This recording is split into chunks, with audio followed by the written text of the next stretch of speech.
दोस्तों आज हम बात करेंगे दर्शन शास्त्र की। पिछले क्लास में हमने भारतीय दर्शन और पाश्चात्य दर्शन की बात की थी। आज की क्लास में हम चरवाक दर्शन की बात करेंगे। आखिर चरवाक कौन थे? चरवाक का इतिहास क्या है? भारतीय दर्शन पर चरवाक का क्या प्रभाव पड़ा है, इसी की चर्चा करेंगे। दोस्तों, चरवाक भारतीय दर्शन में सबसे पुराना दर्शन चरवाक को माना जाता है। यह माना जाता है कि लगभग 6 सेंचुरी बीसी के करीब में चरवाक का जन्म हुआ है। आखिर चरवाक के दर्शन को किस किस नाम से जानते हैं, उसकी भी चर्चा करेंगे। पूरी वीडियो को ध्यान से देखिएगा। और यहां से अगर आप फिलॉसफी से हैं तो जरूर सवाल यहां से पूछा जाता है। जैसा कि स्क्रीन पर आप देख रहे हैं कि चरवाक दर्शन। जब हम चरवाक दर्शन कहते हैं तो चरवाक के दर्शन को ही जड़वाद भी कहते हैं, भौतिकवादी दर्शन भी कहते हैं, या अभौतिक दर्शन भी कहते हैं। चरवाक पहले दार्शनिक हुए हैं जिन्होंने प्रत्यक्ष को ही प्रमाण माना और प्रत्यक्ष को छोड़कर, चाहे वो अनुमान हो, शब्द हो, उपमान हो, सारे प्रमाणों का उन्होंने प्रमाण के साथ खंडन किया है। तो उसी को आज हम चर्चा करेंगे। जैसा कि आप देख रहे हैं, चरवाक के दर्शन को जड़वादी या भौतिकवादी दर्शन भी कहा जाता है। आखिर जड़वाद क्या है दोस्तों? तो जीवन और जगत के मूल तत्व के रूप में जड़ तत्व को प्रधान मानने वाला, या जीवन और जगत के मूल तत्व के रूप में भौतिक तत्व को स्वीकार करने वाला सिद्धांत ही जड़वाद कहलाता है। जैसा कि स्क्रीन पर हमने लिखा भी है कि जीवन और जगत के मूल तत्व के रूप में जड़ तत्व या भौतिक तत्व की सत्ता मानने वाला सिद्धांत ही जड़वाद कहलाता है। अब ये जड़ तत्व क्या है, उसकी आगे चर्चा करेंगे। पूरी वीडियो को ध्यान से देखिएगा।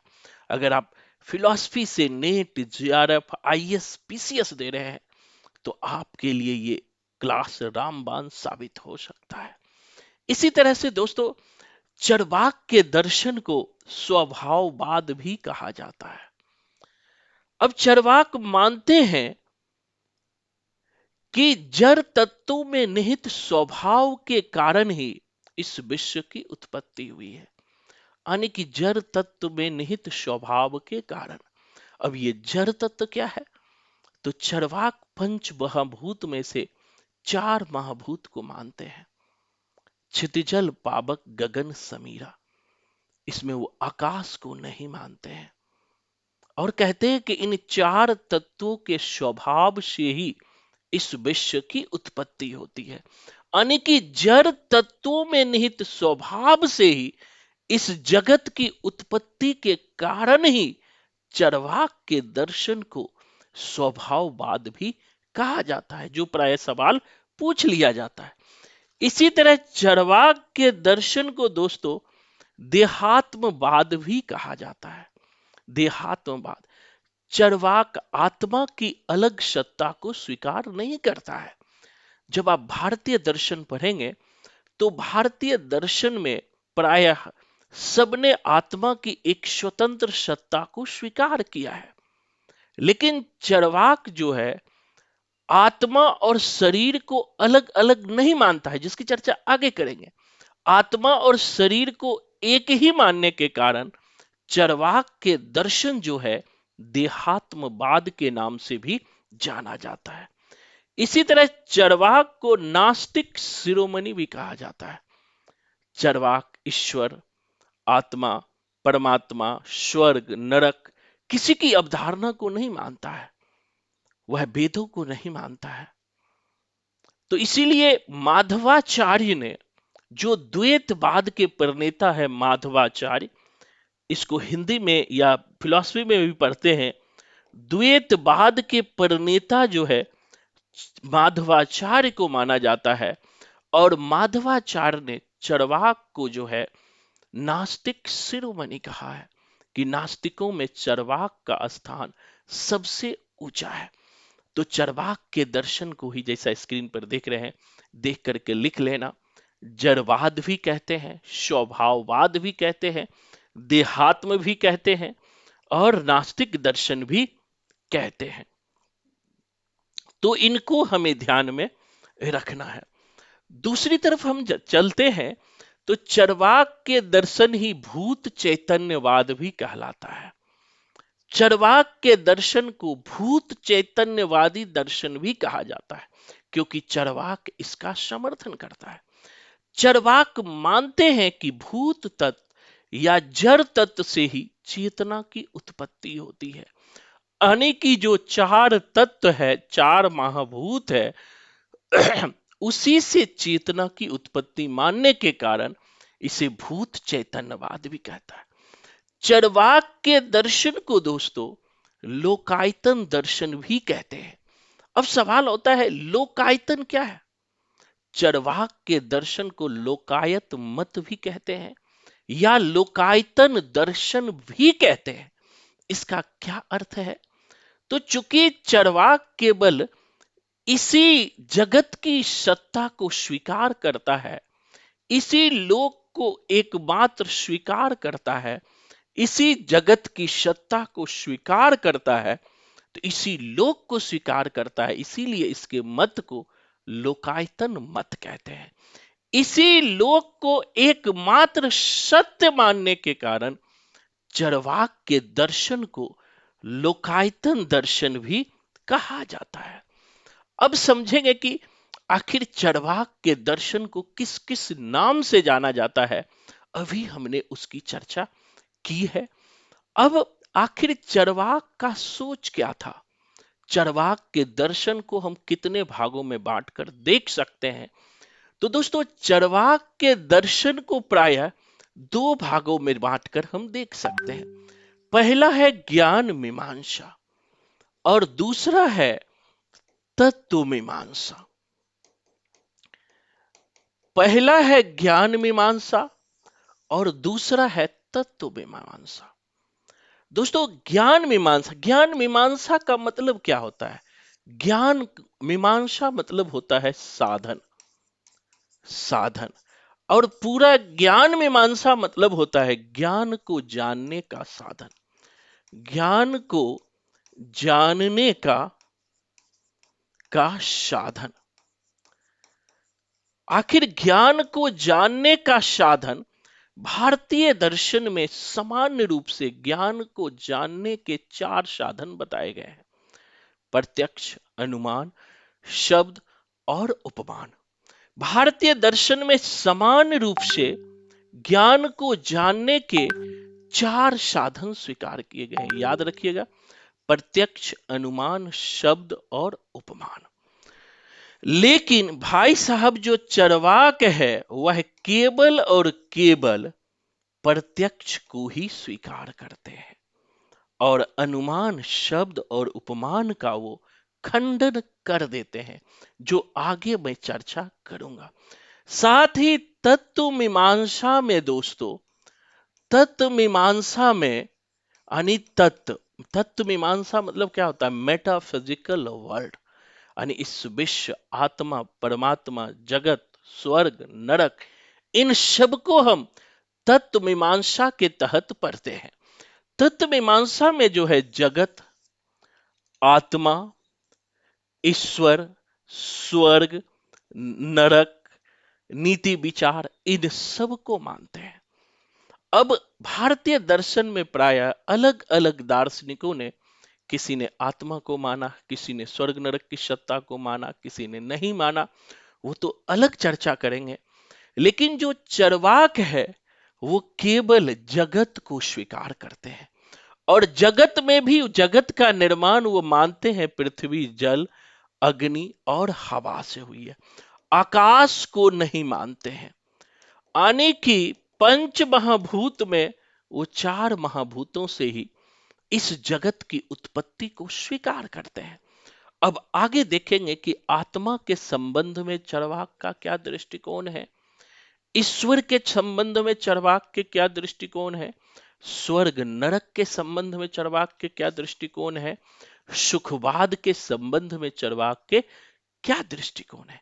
एक बार अगर दर्शन को संपूर्णता में आप समझ लेंगे तो चाहे एग्जाम कोई भी हो 100% आप उनको सही करके आएंगे। आगे बढ़ते हैं दोस्तों। सबसे पहले चरवाक के जो ज्ञान मीमांसा है,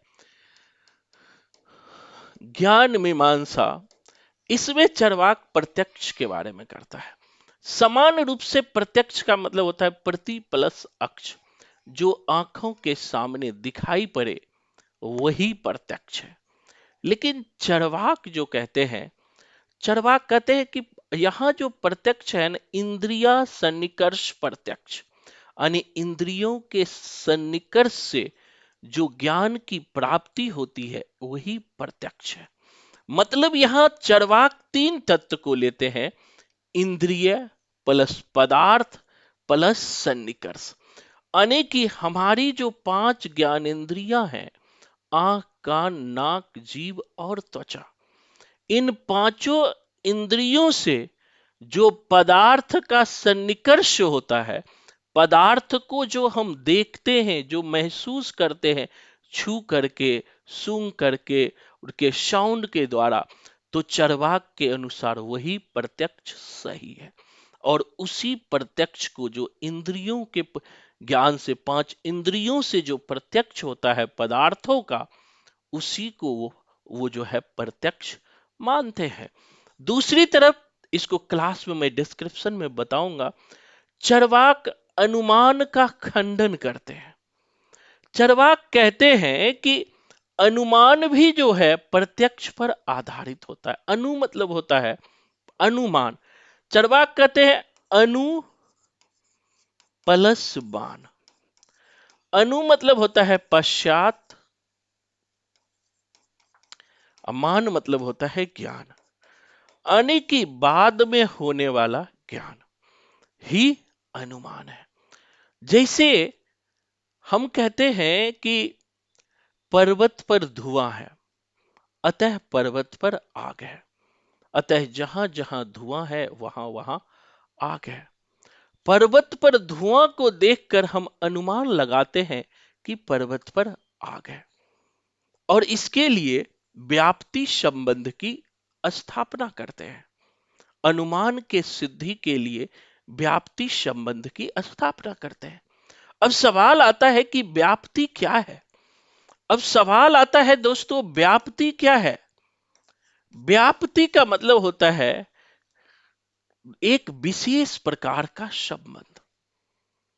जैसे धुआं और अग्नि में एक विशेष प्रकार का संबंध है, जहां जहां धुआं है वहां वहां आग है। तो मतलब इस धुआं और आग में जो है विशेष प्रकार का संबंध है।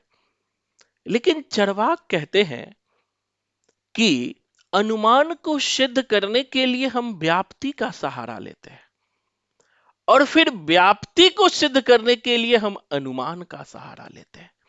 अर्थात एक दूसरे पर आश्रित हो जाते हैं। अनुमान व्याप्ति पर आधारित हो जाता है और व्याप्ति जो है अनुमान पर आधारित हो जाता है। इसीलिए अनुमान में जो है आत्माश्रय दोष उत्पन्न हो जाता है। अनुमान में क्या हो जाता है भैया, आत्माश्रय दोष उत्पन्न हो जाता है। इसीलिए अनुमान को चरवाक नहीं मानते हैं। चरवाक ये बात कहते हैं भैया कि हर जगह हमें यह देखने को नहीं मिलता है कि जहां जहां धुआं है वहां वहां आग है। धुआं होने के लिए लकड़ी का कच्चा होना जरूरी है। अगर वो कच्चा नहीं है तो फिर धुआं नहीं होगा। तो यहां पर ये बातें खंडित हो जाएगी। इसीलिए वो अनुमान को नहीं मानते हैं। इसका और भी इसीलिए वो कारण कार्य कारण सिद्धांत को भी नहीं मानते हैं। आगे मैं चर्चा क्लास में करूंगा। इसी तरह से जो चरवाक भाई साहब है, वो शब्द को भी जो है प्रमाण के रूप में स्वीकार नहीं करते।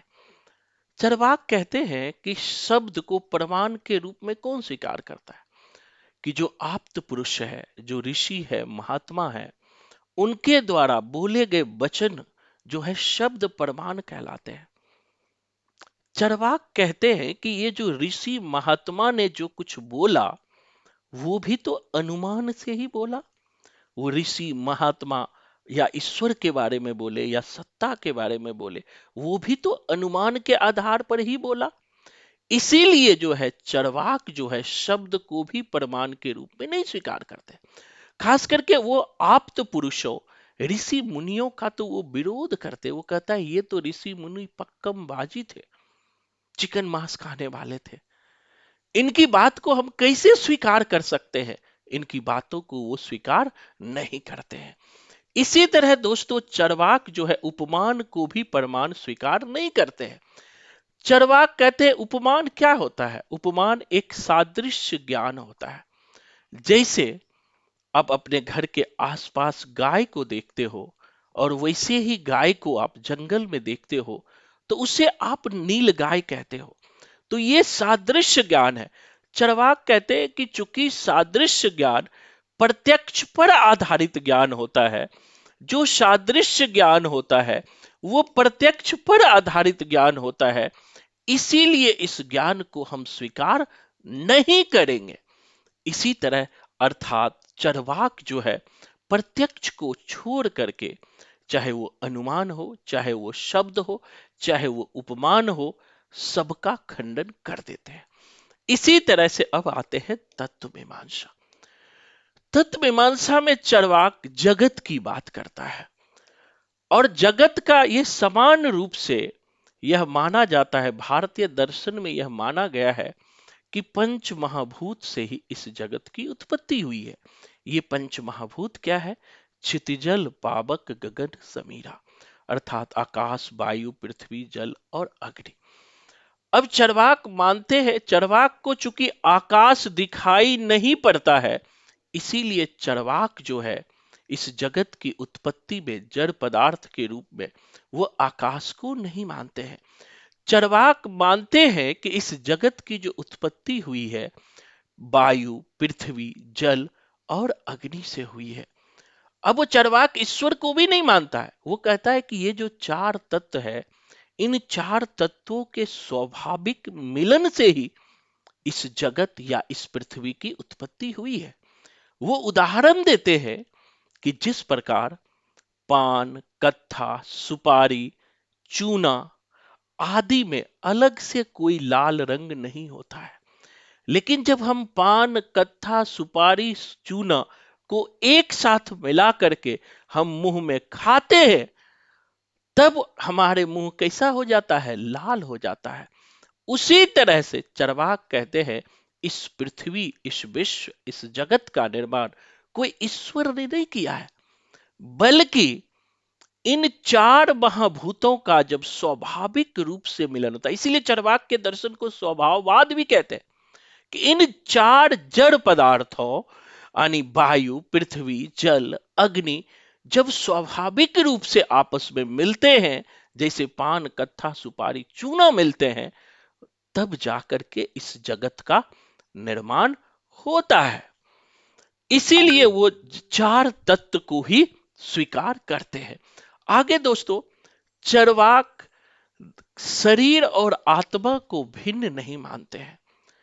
चरवाक शरीर युक्त आत्मा मानते हैं। यद्यपि भारतीय दर्शन में प्राय बौद्ध दर्शन को छोड़ करके लगभग सारे दार्शनिकों ने आत्मा की एक स्वतंत्र सत्ता को स्वीकार किया है, लेकिन चरवाक जो है शरीर और आत्मा को अलग अलग नहीं मानते हैं। चरवाक कहते हैं कि चेतना शरीर का गुण है, चेतना से विशिष्ट शरीर ही आत्मा है, यानी चेतना से युक्त विशिष्ट शरीर ही आत्मा है। वह मतलब कि आत्मा और शरीर अलग अलग नहीं है। इसीलिए आत्मा संबंधी विचार चरवाक का जो है देहात्मवाद कहते हैं। वो इसके लिए उदाहरण भी देते हैं, जैसे हमारा सर दर्द करता है, हमारा माथा दर्द करता है, हम थकान महसूस करते हैं, तो हम शरीर से महसूस करते हैं कि हम थके हुए हैं, हम मन से महसूस करते हैं हम थके हुए, हमारी आत्मा नहीं कहती है कि हम थके हुए हैं। वो हमारा आत्मा अलग बातें नहीं करती है। मतलब कि आत्मा और शरीर की सत्ता अलग अलग नहीं है, बल्कि चरवाक कहते हैं दोनों की सत्ता जो है एक ही है दोस्तों। इसी तरह चरवाक ईश्वर को भी स्वीकार नहीं करते हैं, क्योंकि ईश्वर का प्रत्यक्ष नहीं होता है, इसीलिए वह ईश्वर को स्वीकार नहीं करते हैं। चरवाक मानते हैं कि इस विश्व का निर्माण ईश्वर ने नहीं किया है, बल्कि चार महाभूतों से मिलकर, जिसकी चर्चा ऊपर हमने की है, इस चार महाभूतों से मिलकर ही इस जगत का निर्माण हुआ है। अतः ईश्वर को वह नहीं मानते हैं। इसी तरह स्वर्ग और नरक की अवधारणा भी चरवाक नहीं मानते। चरवाक ये नहीं मानते हैं, मोक्ष की अवधारणा नहीं मानते, मरने के बाद क्या होगा, वो नहीं मानते हैं। वो तो सीधा सा कहते हैं सॉरी, वो सीधा सा चरवाक कहते हैं, आबम जीवेत सुखम जीवेत, ऋणम कृत्वा धृतम पिबेत। जब तक जियो सुख से जियो, अपने पास पैसे ना हो तो ऋण लेकर घी पियो। इसी तरह दोस्तों, चरवाक जो है सुखवादी दर्शन, चरवाक के दर्शन को सुखवादी दर्शन भी कहा जाता है। ये भी पूछ लेता है किस दर्शन को सुखवादी दर्शन कहा जाता है। तो चरवाक के दर्शन को सुखवादी दर्शन भी कहा जाता है, क्योंकि चरवाक जो है इहलोक की बात करता है, इसी संसार की बात करता है, संसार से बाहर वो कुछ नहीं मानता है। वो अपने स्वार्थ की, इसी दर्शन को स्वार्थवादी दर्शन भी कहते हैं, क्योंकि मानव अपने सुखभोग के लिए कोई भी काम करे, तो जब सुखभोग के लिए अपने लिए काम करेंगे तो वो स्वार्थवादी हो जाएगा। इसी तरह सुखवाद है। और चरवाक कहते हैं कि नैतिक दृष्टि से वही कर्म उचित है जिससे सुख मिले, यानी कि जिस कार्य में आपको आनंद मिलता है, शरीर को सुख मिलता है, वही वही जो है सुख है, नैतिक दृष्टि से वही उचित है। दूसरों से ये मतलब नहीं रखते हैं। इसीलिए बाद के जितने भी दार्शनिक भारत में हुए हैं, उन सब ने चरवाक के दर्शन का खंडन किया है। तो मैंने पूरी कोशिश की है कि संक्षेप में चरवाक के दर्शन को आपको समझाया है। अगर वीडियो पसंद आए तो जरूर लाइक कर देना, और पहली बार हमारे चैनल को देख रहे हो तो सब्सक्राइब कर देना। राइट में बेल आइकॉन होता है, उसे भी प्रेस कर देना। इसका फायदा आपको ही होगा कि हर वीडियो सबसे पहले आप तक मिलेंगे। अगर आप भी आईएएस, पीसीएस या फिर नेट, जीआरएफ, पीजीटी कोई भी पेपर दर्शन शास्त्र से दे रहे हो, तो 1 वीक का फ्री क्लास हमारे यहाँ होता है। क्लास लेकर देखो, हर सब्जेक्ट की तरह ही इसमें भी आपको लिखित रिजल्ट की गारंटी मिलेगी। धन्यवाद। जय हिंद।